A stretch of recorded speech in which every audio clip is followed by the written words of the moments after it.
Good morning. ഞാനിന്ന് നിങ്ങളുമായിട്ട് share ചെയ്യുന്നത് അവക്കാഡോ പ്ലാന്റിൻ്റെ കുറച്ച് വിശേഷങ്ങളാണേ. ദേ അടിപൊളിയായിട്ട് കായ്ച്ചു നിൽക്കുന്ന അവക്കാഡോ കണ്ടോ? ദേ കായ്കൾ കണ്ടോ? നോക്കൂ, കണ്ടോ?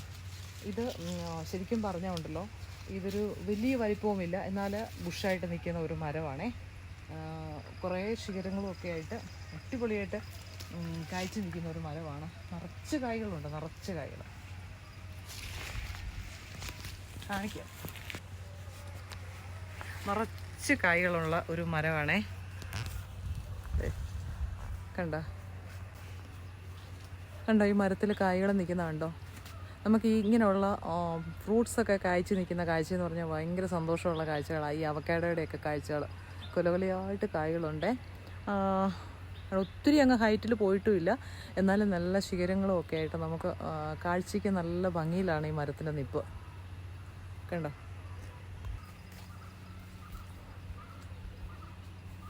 കണ്ടോ? ഇത് നല്ല ഒരു വലിപ്പവുമുണ്ട് കേട്ടോ. ആവശ്യത്തിന് നല്ല വലിപ്പമുള്ള കായ്കൾ തന്നെയാണ്. ഒരെണ്ണം നോക്കിയാൽ ഒരു 500 ഗ്രാമെങ്കിലും കാണും. 500 കൂടുതലുണ്ടല്ലോ ഉള്ളൂ. ഇതിൻ്റെ മുകളിലോട്ടുള്ള കായ്കളൊക്കെ നല്ല വലിപ്പമുള്ള കായ്കളും ഉണ്ട്. ഈ സമയത്ത് നമുക്ക് വന്നു കഴിഞ്ഞാൽ ഉണ്ടല്ലോ, ഇതുപോലുള്ള കാഴ്ചകൾ കാണാൻ പറ്റും. ഇത് മാത്രമല്ല, ഒത്തിരി ഫ്രൂട്ട്സുകളുണ്ട്. ഇത് എവിടെയാണെന്ന് അറിയണ്ടേ? ഇത് മൂന്നാറിൽ ഒരു റിസോർട്ടിലാണ് നമ്മൾ വന്നിരിക്കുന്നത്. ആ റിസോർട്ടിൻ്റെ വിശേഷങ്ങളൊക്കെ അറിയണം. ഞാൻ അതിനകത്ത് പിന്നെ ഇടാമേ, ഡിസ്ക്രിപ്ഷനിൽ അതിൻ്റെ പേരും കാര്യങ്ങളൊക്കെ ഇട്ടേക്കാം. ഉണ്ടോ? അവിടെയാണ് ഈ കാഴ്ച. നമുക്കും ഇതുപോലെ അവക്കാഡോയുടെ പ്ലാന്റ്സൊക്കെ ഇപ്പം നമുക്ക് ബഡും ഗ്രാഫ്റ്റ് ചെയ്ത പ്ലാന്റൊക്കെ കിട്ടും. അതിനെയൊക്കെ നമുക്ക് ഇതുപോലെ വെച്ച് പിടിപ്പിച്ചാൽ ഉണ്ടല്ലോ, എന്തായാലും ബഡ് ചെയ്തൊന്നും ഗ്രാഫ്റ്റ് ചെയ്തൊക്കെയാണെങ്കിൽ 3-ാം വർഷം 4-ാം വർഷമൊക്കെ കായ്ച്ചിരിക്കും. നല്ല സൂര്യപ്രകാശം കിട്ടുന്ന ഏരിയയിൽ നമ്മൾ വെക്കണം. പ്രത്യേകിച്ച് ഇവിടുത്തെ എന്ന് പറഞ്ഞു കഴിഞ്ഞാൽ നല്ല തണുപ്പുള്ള എല്ലാ സമയത്തും വലിയ ചൂടില്ലാത്ത ഒരു ക്ലൈമറ്റാണ് ഈ മൂന്നാറിലുണ്ടാവുക. അതുകൊണ്ട് തന്നെയാണ് ഇതിൽ എല്ലാ വൃക്ഷങ്ങളിലും നല്ല രീതിയിൽ ഫലങ്ങളും അതുപോലെ പൂക്കളും. നമുക്ക് പൂക്കൾ കാണണമെങ്കിൽ ഇഷ്ടം പോലെ പൂക്കൾ നമ്മൾ മൂന്നാറിൽ വന്നാൽ നമുക്ക് കാണാൻ പറ്റും. അത് നമ്മൾ കണ്ടിട്ടില്ലാത്ത ടൈപ്പ് ഫ്ലവേഴ്സൊക്കെ നമുക്ക് ഇവിടെ കാണാൻ പറ്റും. കണ്ടോ? കായ്കൾ കിടക്കുന്ന കണ്ടോ? അതുപോലെ തന്നെ അവക്കാഡോയുടെ ചെറിയ ചെറിയ മരങ്ങൾ അവർ തൈകളായിട്ട് പിടിപ്പിച്ച് വരുന്നുണ്ട്. അതിനെയൊക്കെ അവർ വളർത്തി വരുമ്പോൾ തന്നെ അതിനെ പ്രൂൺ ചെയ്ത് നല്ല ശിഖരങ്ങളൊക്കെ ആക്കി അവർ ഒന്ന് ട്രെയിൻ ചെയ്തൊക്കെയാണ് വളർത്തിയെടുക്കുന്നത്. അതുകൊണ്ട് തന്നെയാണ് വർഷങ്ങളാകുമ്പോഴത്തേക്ക് ഇതുപോലെ നല്ല ശിഖരങ്ങളുള്ള മരങ്ങളായിട്ട് പോകുന്നത്.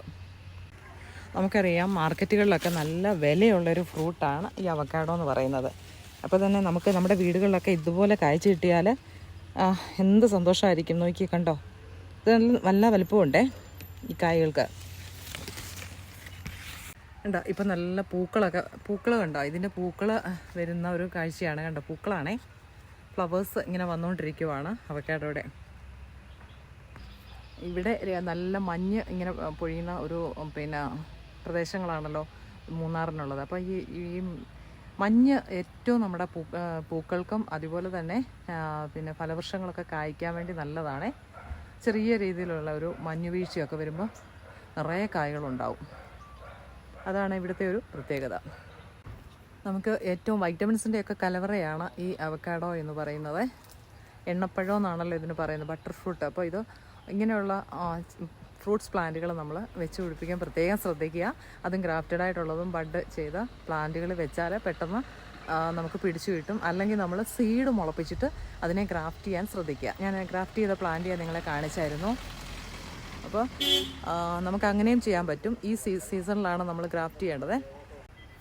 അപ്പോൾ ഇവിടെ കുറേ ഫ്രൂട്ട്സ് പ്ലാന്റുകളുണ്ട്. അതൊക്കെ ഞാൻ നിങ്ങളെ ഒന്ന് കാണിച്ചു തരാം. അപ്പം ഈ വീഡിയോ നിങ്ങൾക്ക് ഇഷ്ടമായി കാണുമെന്ന് വിശ്വസിക്കുന്നു. ഇഷ്ടമായെങ്കിൽ ലൈക്ക് ചെയ്യുക, മറക്കല്ലേ, കമൻറ്റ് ചെയ്യുക, ഷെയർ ചെയ്യുക. ആദ്യമായിട്ട് കാണുന്ന ആരെങ്കിലും ഉണ്ടെങ്കിൽ ഒന്ന് സബ്സ്ക്രൈബ് ചെയ്ത് സപ്പോർട്ട് ചെയ്യണം. ബെല്ലൈക്കണും ഓൾ എന്ന ഓപ്ഷൻ കൊടുക്കുമ്പോൾ ഞാനിടുന്ന വീഡിയോസ് പെട്ടെന്ന് തന്നെ നിങ്ങൾക്ക് നോട്ടിഫിക്കേഷനായിട്ട് ലഭിക്കുന്നതായിരിക്കും. Okay, thank you.